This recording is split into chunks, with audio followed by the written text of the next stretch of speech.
күнделік электрондық журналымызға қалай күнтізбелік тақырыптық жоспарды жариялау, яғни КТП-ны қалай жариялаймыз.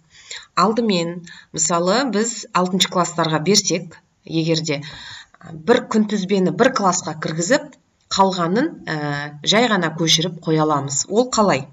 Алдымен біз КТП енгізу үшін, не істейміз? Бірінші, создать КТП-ны басамыз. Осы жерде пәнімізді таңдаймыз. Менде информатика болғасын. Группа болса, группасын таңдаймыз. Содан соң барып, сақтаймыз.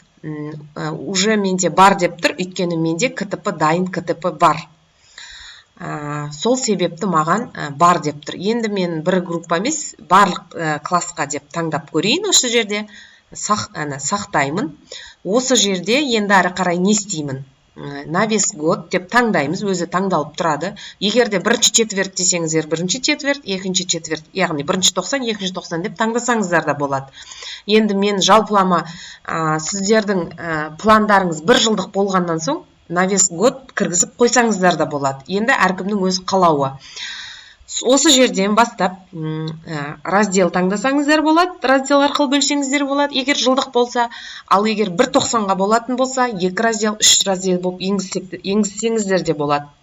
Енді мен жаңағы бөлім бойынша бөліп салмаймын тақырыптарды, жалпылама тақырыптарды салып тастаймын.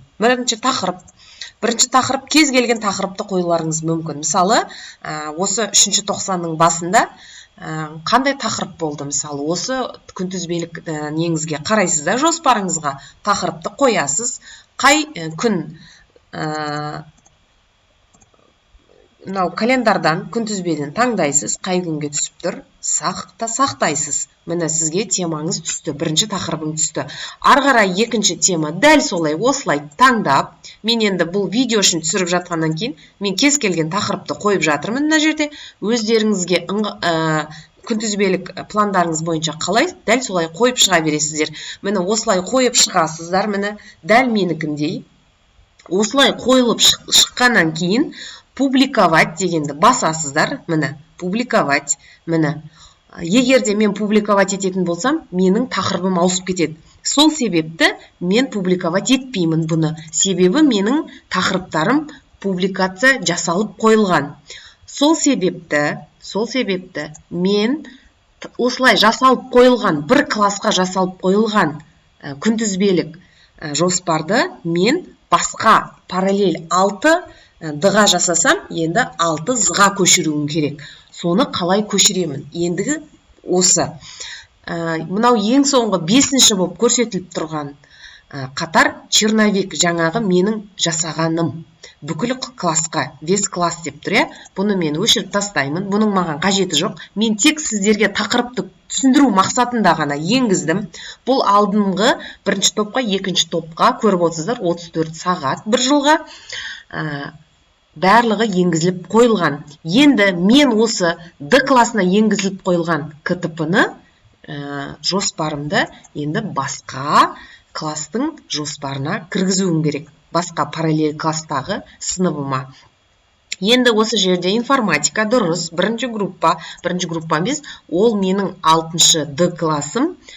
Осылай кете береміз, сохранить, осылай кете береміз, міне. 6-шы З классымда менің, Д классы ғой енді бұл, Д классының ішіндегі мен КТП-ға кіріп болған соң, ішінден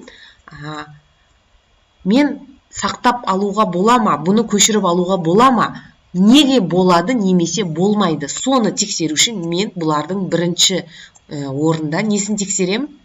Күнін тексерем. Сай келе ма? Міне, егерде сай келетін болған жағдайда мен не істеймін? Мен көшіремін. Қалай көшіремін? Скопировать дегенді басамын. Оқу жылы шықты, дұрыс. Пәнім шықты. Енді қай классқа таңдаймын? Сол классымды осы жерде таңдап аламын. 6З классы. 6З классы менде бөлінбейді. Оқушы аз. Сол себепті мен барлық классты таңдаймын. Сақтаймын. Сақталды.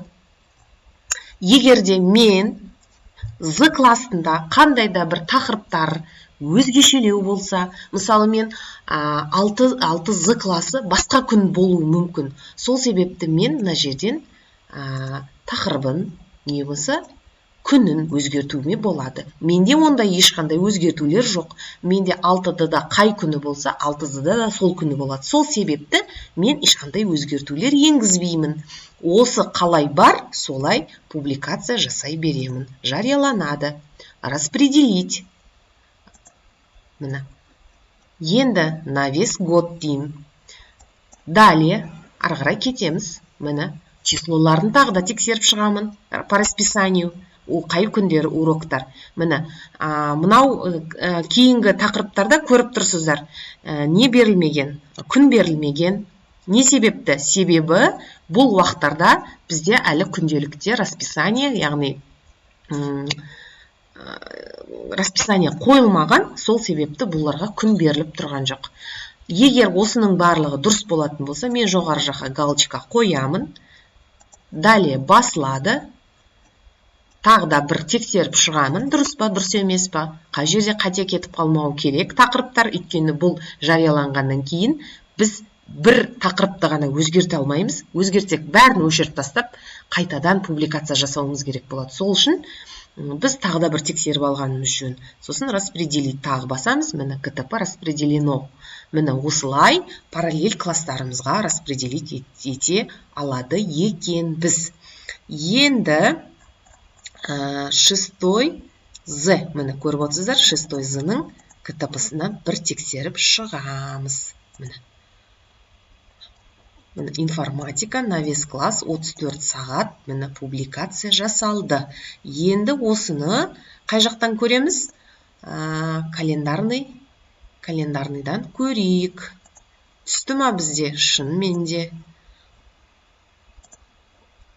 Календарный планирование, міне 390, міне тура сол тақырыптарымыз түсті. Енді осы жаққа түскен тақырыпты біз ешқайдандай да өзгерте алмаймыз, көріп отқандарыңыздай.